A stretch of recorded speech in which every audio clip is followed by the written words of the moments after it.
Now that's not something you see every day, Rob. Somebody with a scythe. Does it? Well, obviously it must work. Well, if you come here, you see it almost every day because I mow most days when there's grass. That's pretty amazing. It's actually one of my favorite parts of the day. Is it? Oh yeah, it's really fun. It is. If you know how to make the scythe really sharp. I was going to ask you. You must sharpen it fairly regularly, do you? I do. It takes about this to tune it up. It'll be noticeably easier when I go back. Wow.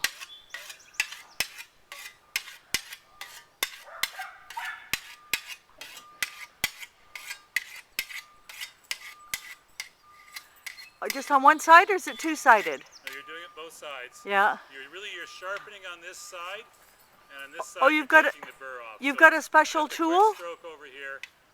Power, power. It's also about how you prepare the blade. The blade is prepared by a special kind of, with a jig, it's peened.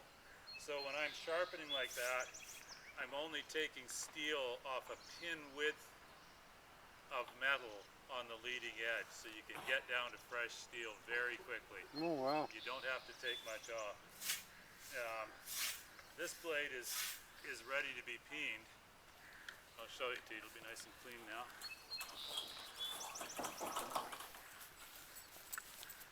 This blade is ready to be peened. You can see still it's only that narrow band of steel that I'm actually removing from it. Like I say, that's ready to be peened, which is basically, you use a jig or just a hammer on an anvil if you're really good. I use a jig.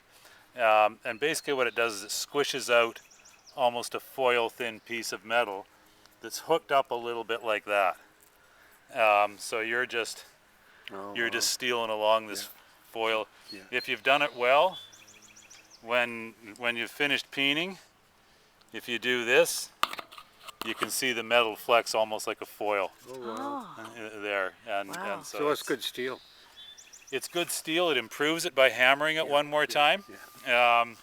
And actually it gets hammered a few times because you use a bigger one to start, sort of flatten out a rough edge or a starting edge, and then you come down another step to the final one. Wow. Now, is that difficult to find something like that to buy these days? There's a Lots guy of people use them? I actually organized 2 years ago a scythe workshop here. Oh, for goodness sake. We had 8 people, an instructor from Victoria who also sells these. They have these made. That's the handles. They have these made at one of the, Amish or Mennonite wheel factory in Ontario. They're all set up for bending anyways. Wow. By wheel factory, I mean, of course, wooden wheel factory. Yes, yes. And so they make these, who knows, it might be out of pieces that are too skinny for using on wheels. Yeah, probably, yeah. This is the long one. I have another one that's short. Well, it's a regular length. This is an over-length one. Because you want it to come down to the ground so that you're pretty much standing straight. And you just get this little slicing thing going. I see, yeah. You have to have a particular movement. Oh, yeah, yeah. And it's a slicing motion. Yeah. So the swath you're taking is only about that deep over the whole length of the blade. Yeah. But when you're out in the open, you can be going 180 degrees from side to side. Yeah. People that are really good at it take a cross step as they're coming through and make like about an 8-foot I wide was swath. going to say they'll get another. So it's the angle. Well, it's a whole overall motion. Yes, it's the angle it meets the grass at that makes it cut. That and the sharpness. No amount of angle will make up for it being really dull. But, you see, as with most tools, can you see that from here? Oh yeah. Doing an excellent job, isn't it? Yeah. I just want to get a close-up place for the camera if you're still filming. Yeah, I am. Okay. See if I... We'll go right in here. This is actually nice wet grass. contrary to other methods of mowing, except for reel mowers, Yeah. this actually cuts better when the grass is wet. Okay. Oh, It's wow. more tender. Yeah. Right. Right. And because and as with most tools, Wow. if the tool is sharpened right Wow. and you're doing it correctly, I mean, this is like cutting through romaines. Isn't it? Isn't it? Yeah, it's Oh, amazing. this is fun. Very satisfying. Yeah. Like I say, it's my favorite part of the day. I think of it as being sort of like, Wow. I've only played 9 rounds of golf in my whole life.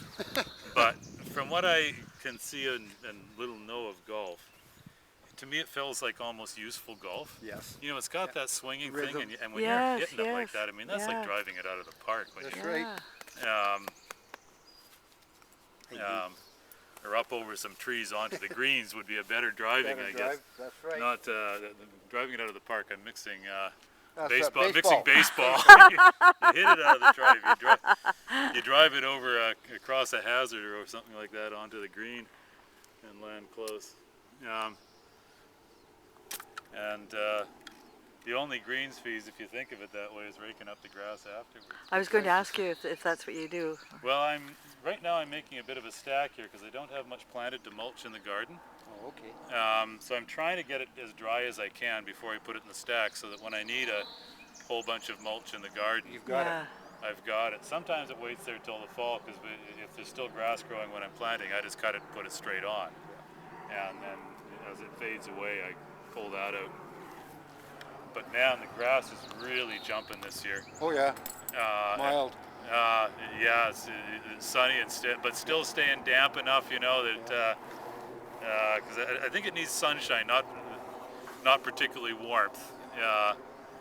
Like everything in the world, sunshine. Yeah.